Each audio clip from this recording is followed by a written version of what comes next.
Right now, President Obama is coming under increasing pressure to release one of the most famous spies in U.S. history. We're talking about Jonathan J. Pollard, who gave some of America's top secrets to Israel more than a quarter century ago. The Israeli President Shimon Peres was expected to push for Pollard's release when he met with President Obama at the White House today. This is a story I've covered from day one. I even wrote a book about it way back in 1989 called Territory of Lies.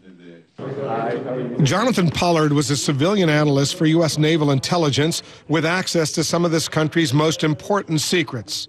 He started passing some of those secrets to an Israeli operative, receiving monthly cash payments. In 1985, he was questioned about the removal of classified documents and was placed under surveillance. But Pollard and his then-wife Ann were arrested after trying and failing to gain entrance to the Israeli embassy in Washington. Pollard made an agreement with prosecutors. He pleaded guilty to one count of conspiracy to commit espionage. That allowed the Reagan administration to avoid a trial and the need to release any sensitive or classified information. In exchange, the U.S. attorney worked out an arrangement that Pollard would receive a substantial sentence, but not the maximum sentence, life. Yet in a stunning turnabout, a U.S. federal judge rejected the plea agreement and did sentence Pollard to life, citing the enormous damage to U.S. national security that then Defense Secretary Caspar Weinberger outlined in a classified memo to the court. Pollard remains at a federal prison in North Carolina. Now, two U.S. congressmen, Republican Representative Christopher Smith of New Jersey and Democratic Representative Eliot Engel of New York, are circulating a letter on Capitol Hill asking the president to commute Pollard's sentence to time served. What Mr. Pollard did was wrong, the two lawmakers write. He broke the law and deserved to be punished for his crime. He has served a disproportionately severe sentence. But there's also enormous pressure from inside the U.S. law enforcement, defense, and intelligence community to keep Pollard in prison.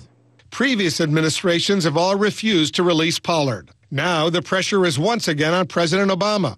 But today, White House Press Secretary Jay Carney offered a blunt message. Our position has not changed and will not change today. And I would simply remind you that Mr. Pollard was convicted of extremely serious crimes. There are many different takes on whether Jonathan Pollard should be freed or remain in prison. Some prominent figures with very strong opinions. They are standing by for a serious discussion, including one of the U.S. congressmen pushing for his release. We'll be right back. We want to go in depth right now. The pressure mounting on President Obama to free the convicted spy Jonathan J. Pollard, the American who gave secrets to Israel more than a quarter century ago. We're joined by three guests. Congressman Eliot Engel, Democrat of New York. He's urging the president to commute Pollard's life sentence to time already served. Also with us, the former CIA spokesman Bill Harlow and Joseph E. DeGeneva. He's the former U.S. attorney in Washington who prosecuted Pollard a long time ago. Gentlemen, thanks very much for coming in. Why do you think he should be released? Well, I think it's time. Well, look, what he did was wrong, and we all say that it was wrong. But in the history of the United States, no other person who spied for a friendly country got anywhere near the amount of time he got. It's just disproportionate. After 25 years, his health is failing. So I think both on humanitarian grounds and the fact that it was clearly a disproportionate sentence, he should be released. 25 years. You were the prosecutor, Joe. You prosecuted the case as part of a plea agreement. You were ready to give him a substantial sentence, but Judge Aubrey Robinson gave him life, rejected your plea agreement. Are you with the congressman that it's time to release him now? No, Mr. Pollard's crime was one of the 10 most severe espionage cases in the history of the United States. He compromised technical and human intelligence, and it was the kind of thing that required a severe sentence. The judge decided it should be life. By the way, it wasn't life without parole. He was eligible for parole 10 years after he served. He has never applied for parole, and no one knows why. Why hasn't? Do you know why, Congressman? I don't know why. I mean, I just think it's all semantical. The question is, has he been in prison for a disproportionate amount of time? And the answer is yes. And there is a growing chorus on both sides of the aisle that he should be released. You have people from Henry Kissinger to Jim Woolsey, high Republicans and Democrats saying enough is enough. I interviewed Woolsey 6 years ago, the former CIA director, Bill, and I asked him, is it enough? Should Pollard be freed, allowed to go to Israel and spend the rest of his life there? Listen to what Woolsey, the former CIA director, told me. I was opposed to reconsidering when I was in office some 10 plus years ago. After 20 years, that's a long sentence in most of the world. Israel's a friend. I think we ought to look at it. What do you think? Because you were at Y River when President Clinton almost freed Pollard, but your boss, George Tenet, the CIA director, said he would resign. He would quit if the president did so. Well, that's right. When Director Tenet said that, because at the time, he believed it was inappropriate to reward the Israelis for doing something they should do anyway, signing a peace agreement, by giving them Jonathan Pollard, someone who had betrayed this country. He said that they would sign the agreement anyway, and they did. So Director Tenet was right. Now, 14 years has passed. A lot of time has passed. He served more time. I must tell you that Pollard has no friends and no sympathy in anyone in the intelligence community that I've ever met.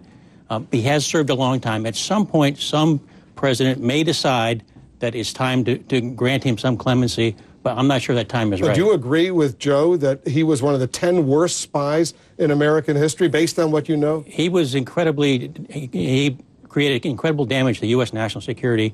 As you know from somebody who's literally written a book on him, his motivation was not just to support an ally. His motivation was much more venal than that. He was spying in order to make money for himself, and there were reports that he was willing to spy for other countries as well. But all of these years later, the damage that he did, you've concluded, you know what, that's way back in history, and if you release him now, he's not going to be able to cause any more problems. Is that what you're saying? Well, that's true, and also the fact that nowhere in American history has anyone who's spied for a friendly country gotten such a disproportionate sentence. And the fact is that the prosecutors at trial, it was no trial, let's put it that way, there was no trial. He pled guilty based on a plea agreement where they agreed not to give him the maximum penalty, which is life imprisonment. And then Caspar Weinberger, on his own, just went against it, asked for it, and the judge gave it to him. You were the prosecutor, Joe. You were there. You agreed to a plea agreement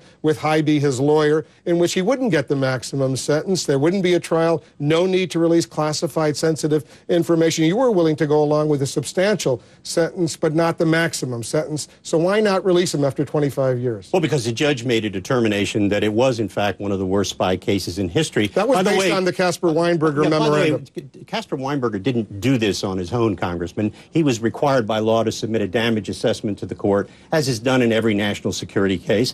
That was a classified version. It was reviewed by the court. It was reviewed by the defense. The judge made a judgment on that. By the way, it is fascinating to me that the way you posed that question, and let him return to Israel, that's the country he spied for. Let him go to Israel. I didn't say return. That's the country he spied for. And by the way, he became an Israeli citizen in secret while he was spying against the United States.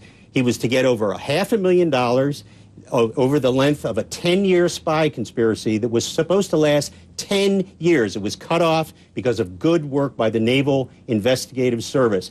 This is what justice system is about. This is not... Go ahead, Congressman. Well, first of all, that so-called $500,000 or whatever it is was never listed in any of the agreements that were made. I mean, it's something you're talking about now. The bottom line is this. Nobody is saying that what he did was right. But it's been 25 years, and the sentence was disproportionate. And it seems like this is the right time. And again, it's both sides of the aisle that are saying this. Caspar Weinberger came in and asked for this sentence after it was agreed that the government would not ask for it. So, you know, he was betrayed. He betrayed his country. And I have no sympathy for that. But he was betrayed by our government. When you make a deal, you make a deal. He made a deal, and as a result of this deal, remember, there was no trial. So no secrets had to be in trial. Nothing was leaked. This was all part of a plea bargain. The country made a plea bargain with him. We made a plea bargain with him, and then we reneged. It's 25 years. That's absolutely false. His health is poor. Absolutely false. I didn't interrupt you. Absolutely false. Please don't interrupt me. First of all, he says I know you're a prosecutor, we did but not please don't renege on any One at a agreement. time. The judge had the right and the duty to impose a sentence. Who reneged on the agreement? Mr. Weinberger, okay? The government said that they would not ask for the maximum sentence. And Mr. Weinberger, who was defense secretary, went in and asked for it. That, to me, is a betrayal. Actually, he did not reneging. ask for the maximum sentence. Well, you know, he did not. We're not on trial here. The fact of the matter is... No, but the facts are on trial. You can't get... You may be a congressman, but you can't misstate the facts. And I'm not in your court right now. Okay? I don't care what court you're in. When you're wrong, you're going to be called wrong. You're wrong on the facts. I'm not wrong because you say it. You are wrong. I don't care whether you agree or not. You're wrong. Because you're changing your story now. You didn't say that he was given all this money when you prosecuted him. Now you're conveniently coming up with a new treatment of the You're facts. absolutely wrong. You don't even know the record. You're absolutely wrong, I know enough. You've studied this. Oh, yeah, you know enough, all right. Bill, you know enough to be dangerous. Bill, you're the dangerous one. I'm glad I don't appear. Let's not get personal. I'm glad I'm hearing between... but you've studied this. I have a little bit, And yes. what's your... In this debate that we're hearing, where do you stand? Well, I believe that the congressman's position that nobody has been treated this harshly misses the point that Pollard... no one has given away as many secrets as Pollard did, with the possible exception of the WikiLeaks thing. He passed out secrets that would have taken truckloads to deliver them all at once. So his sentence was appropriately harsh given what he has done. Whether it's time to let him go now or in 10 years from now or 5 years from now is another matter. But to dismiss it or to try to portray him as just a victim of the U.S. government, I think, is wrong. All right, so just to wrap up, you say release him right now. You say you're not so sure about whether to release him right now. Is that what I'm hearing? Right, but and you say keep him in prison for the rest of his life? Leave it up to President Obama. If he wants to release him in the midst of a scandal over leaks, let him release him. And if he applies for parole after 25 years? Which he has never done. Pollard has never applied for parole. If he were to do so, would you give him parole? Would I give him parole? Yes. Absolutely not. You wouldn't? Okay. No, of course not. Just want to make sure that... I'm not on the parole board. Everybody gets the final, Thank God. final word. Guys, thanks very much for coming in. Delighted, Wolf. Appreciate it. I want to apologize also. We've had some lighting issues, so we saw the lights flickering a little bit. That was lightning. That wasn't editorial. That was just lightning. That was just the light flickering.